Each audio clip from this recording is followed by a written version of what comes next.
നമസ്കാരം, പ്രവാസി മലയാളിയിലേക്ക് സ്വാഗതം. ഒരു പ്രധാനപ്പെട്ട ജാഗ്രതാ നിർദ്ദേശമാണ് കുവൈറ്റ് മുന്നോട്ട് വയ്ക്കുന്നത്. മഴയിൽ മണ്ണൊലിച്ച് കുഴിബോംബുകൾ പൊങ്ങിവരാൻ സാധ്യതയുണ്ടെന്നും അതിനാൽ തന്നെ അപരിചിത വസ്തുക്കളിൽ സ്പർശിക്കരുതെന്നും ആഭ്യന്തര മന്ത്രാലയം മുന്നറിയിപ്പ് നൽകിയിട്ടുണ്ട്. സംശയമുളവാക്കുന്ന അപരിചിത വസ്തുക്കൾ ശ്രദ്ധയിൽപ്പെട്ടാൽ തന്നെ 112 എന്ന ഹോട്ട്ലൈൻ നമ്പറിൽ അധികൃതരെ അറിയിക്കണമെന്നും മന്ത്രാലയം പൊതുജനങ്ങളോട് ആവശ്യപ്പെട്ടിരിക്കുകയാണ്. 2018-ലുണ്ടായ വെള്ളപ്പൊക്കത്തിനു ശേഷം മരുഭൂമിയിൽ നിന്ന് നിരവധി കുഴിബോംബുകൾ കണ്ടെത്തിയിരുന്നു.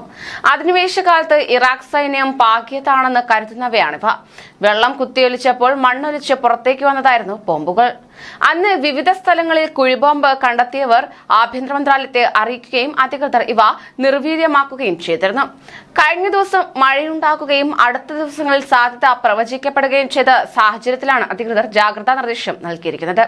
അധിനിവേശകാലത്ത് ഇറാഖി പട്ടാളം രാജ്യവ്യാപകമായി കുഴിബോംബുകൾ പാകിയിരുന്നു.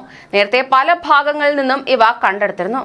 കുഴിബോംബ് പൊട്ടി മരുപ്രദേശങ്ങളിൽ ആട്ടിടയന്മാർ കൊല്ലപ്പെടുന്ന സംഭവങ്ങളും ഉണ്ടായിട്ടുണ്ട്. അതിനാൽ തന്നെ മരുഭൂമി വഴി സഞ്ചരിക്കുന്നവർ ഇത്തരം കാര്യങ്ങൾ ശ്രദ്ധിക്കണമെന്ന് അഭ്യർത്ഥിക്കുകയാണ് കുവൈറ്റ് ആഭ്യന്തര മന്ത്രാലയം. പ്രത്യേകിച്ച് പ്രവാസികൾ ഇത് കേട്ടുകൊള്ളുക. അതേസമയം മുൻപ് താൽക്കാലികമായി നിർത്തിവെച്ച ഓൺലൈൻ വഴി ഡ്രൈവിംഗ് ലൈസൻസ് പുതുക്കുന്നതിനുള്ള സൗകര്യം ജനറൽ ട്രാഫിക് ഡിപ്പാർട്ട്മെന്റ് ഈയിടെ പുനരാരംഭിച്ചിരിക്കുകയാണ്.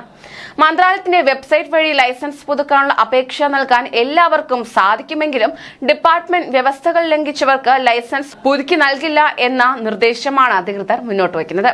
പ്രധാന ഷോപ്പിംഗ് മാളുകളിലും വ്യാപാര കേന്ദ്രങ്ങളിലും സ്ഥാപിച്ച ലൈസൻസ് പ്രിന്റിംഗ് കിയോസ്കുകൾ വഴിയാണ് ഓൺലൈനായി പുതുക്കിയ ലൈസൻസുകൾ പ്രിന്റ് എടുക്കേണ്ടത്. വ്യവസ്ഥകൾ പാലിക്കാത്ത ചില പ്രവാസികൾ ട്രാഫിക് വെബ്സൈറ്റിൽ പ്രവേശിച്ച് അവരുടെ ലൈസൻസ് പുതുക്കാൻ അപേക്ഷിച്ചിരുന്നു. നടപടിക്രമങ്ങൾ പൂർത്തിയാക്കി നിശ്ചിത ഫീസ് അടച്ചവർക്ക് ലൈസൻസ് പ്രിന്റ് എടുക്കാനുള്ള കിയോസ്കുകളും നിർദ്ദേശിച്ചെങ്കിലും അവിടെ എത്തിയപ്പോൾ പ്രിന്റ് എടുക്കാൻ സാധിച്ചിരുന്നില്ല. ഇതേ തുടർന്ന് ഇത്തരക്കാർക്ക് ട്രാഫിക് ഡിപ്പാർട്ട്മെന്റുമായി ബന്ധപ്പെടാനുള്ള സന്ദേശം ലഭിക്കുകയായിരുന്നു. ട്രാഫിക് ഡിപ്പാർട്ട്മെന്റ് ലൈസൻസ് ഉടമയുടെ വിവരങ്ങൾ പരിശോധിച്ചതിലൂടെയാണ് ഇയാൾ വ്യവസ്ഥകൾ ലംഘിച്ചിരുന്നുവെന്ന് വ്യക്തമായത്. കൂടുതൽ പ്രവാസി വാർത്തകൾക്കായി ഈ ചാനൽ സബ്സ്ക്രൈബ് ചെയ്യൂ.